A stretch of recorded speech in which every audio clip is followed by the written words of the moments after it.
chess friends, I hope you are doing well. Today, I am very excited and thrilled to share with you a killer chess gambit in the Sicilian defense that you can use to even defeat Magnus Carlsen. This chess gambit is very profound and crazy, so let's get started without wasting any time. It begins with e4, after black plays c5, initiating the Sicilian defense. You play knight f3, followed by knight c6, instead of playing d4, which is common in the open Sicilian. You surprise black by playing b4.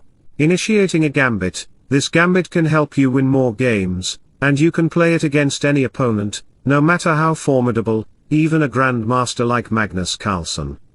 Black has two options to capture the b4 pawn. First, we will look at the position after c takes b4, then you can push forward with d4, controlling and dominating the center squares. Black has two common sidelines, such as e6 and g6, which are often played according to the chess.com and Lichess databases. Black also has the main move, d5. First things first, if black plays e6 to add another defense to the pawn, then you can go with a3, sacrificing another pawn. This is a cunning sacrifice because after black captures with b takes a3, you can play d5, attacking the knight. The knight has no safe squares to go to, making this a strong move. Queen f6 is also a good move to consider in this position. After some exchanges and black playing knight a5, you can continue with d6, further dominating the position. Black might consider playing queen f6 to attack the d6 pawn, then, something like rook takes a3 can come to attack the knight. Black might think that the pawn is targeted by two pieces and that the knight is under attack, leading them to save the knight with knight c6. However, this move falls into our trap like a rat falls in a trap in search of a potato. You can then play bishop g5, attacking the queen. After queen takes d6, you can shock black with rook e3 check, winning the queen because the bishop is pinned. This move wins the game. Returning to the position, noticing the queen is under attack, some may consider of protecting the queen first, but it doesn't matter because rook to e3 check will come anyway, leading him to protect the king from the bullet by shielding the king by placing a piece in front of him. The game will be over for black anyway. Now you have learned the variation of the gambit, you can apply in your games and defeat your opponents like a lion hunts a deer.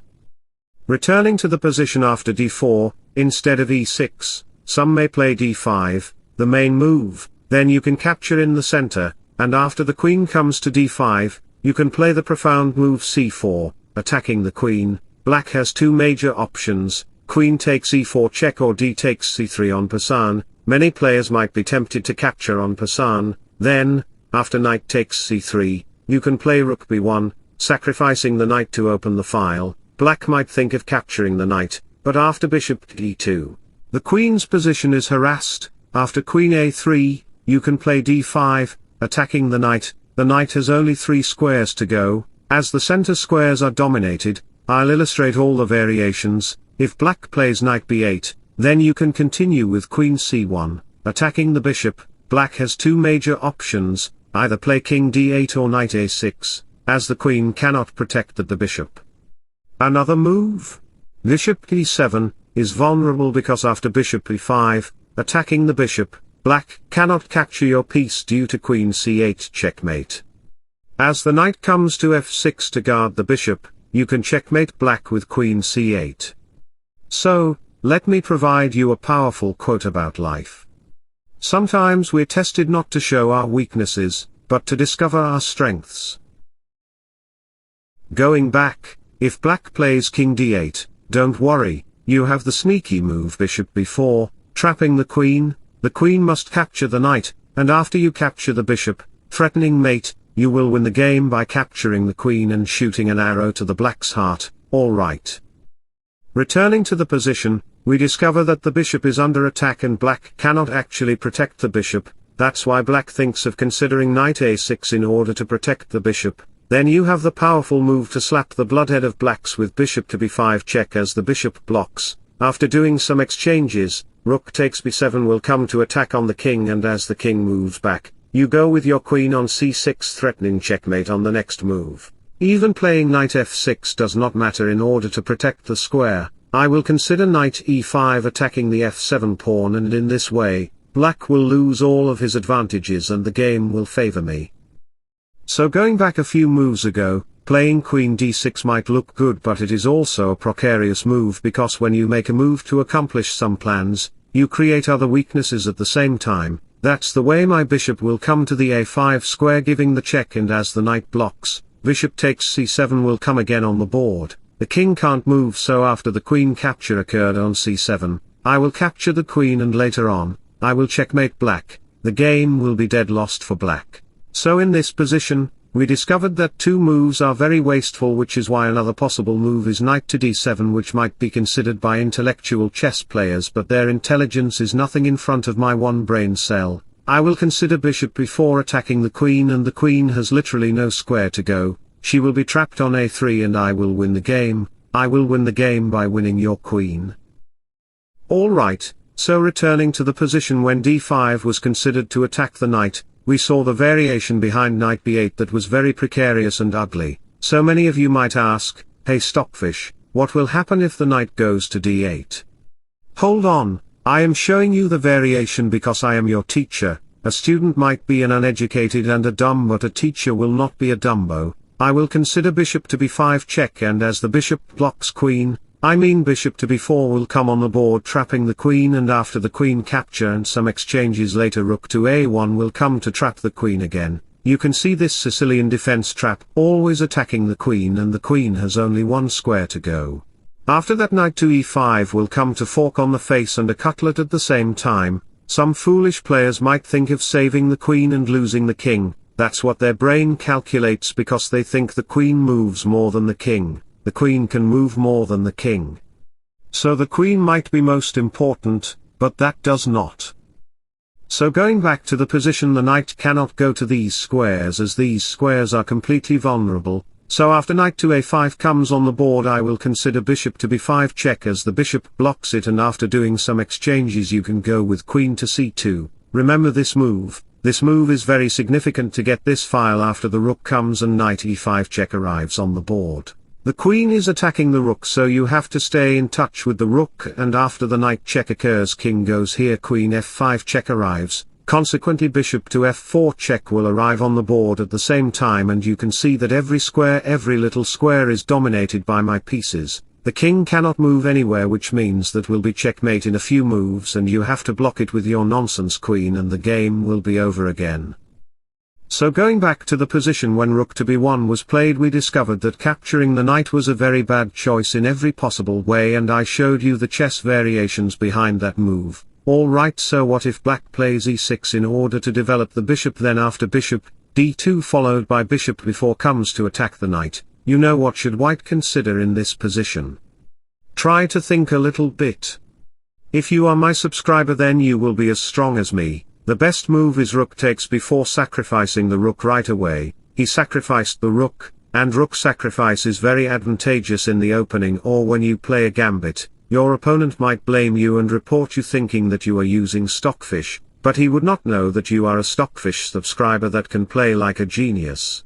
And no matter which piece you capture the rook with, it does not matter because knight to b5 will come on the board, threatening to go on d6, and as the bishop comes, knight check arrives and queen to b3 will come effectively to attack the knight. That's why you cannot capture the knight on d6 after queen takes a2, followed by queen takes b4, and a few moves later, queen a6 followed by knight b5, discovered check will arrive.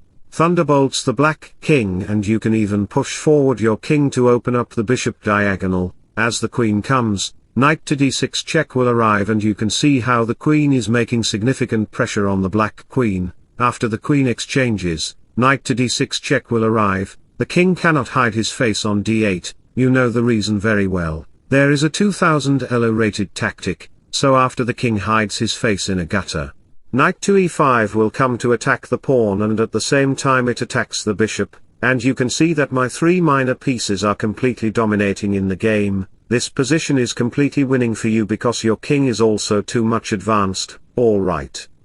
So let's quickly review our gambit. After e4 c5, knight f3 knight c6, we go with b4, initiating our Portsmouth gambit. We examined the c takes b4 variation. Now let's explore what happens if black captures the pawn with his knight. You first play c3 to kick out the knight, and then play d4 to dominate the center. many chess players might consider playing e6, but that doesn't matter because you can push your pawn to d5. So, let me share an amazing quote about life in sudden with you. Every struggle in your life has shaped you into the person you are today. Be thankful for the hard times, they can only make you stronger.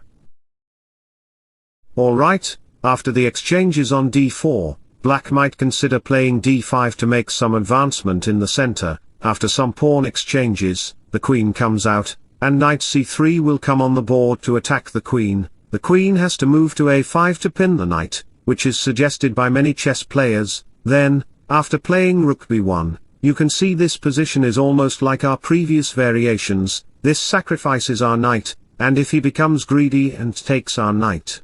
Because chess players are always eager to capture free pieces without considering the risks and consequences, we have an advantage.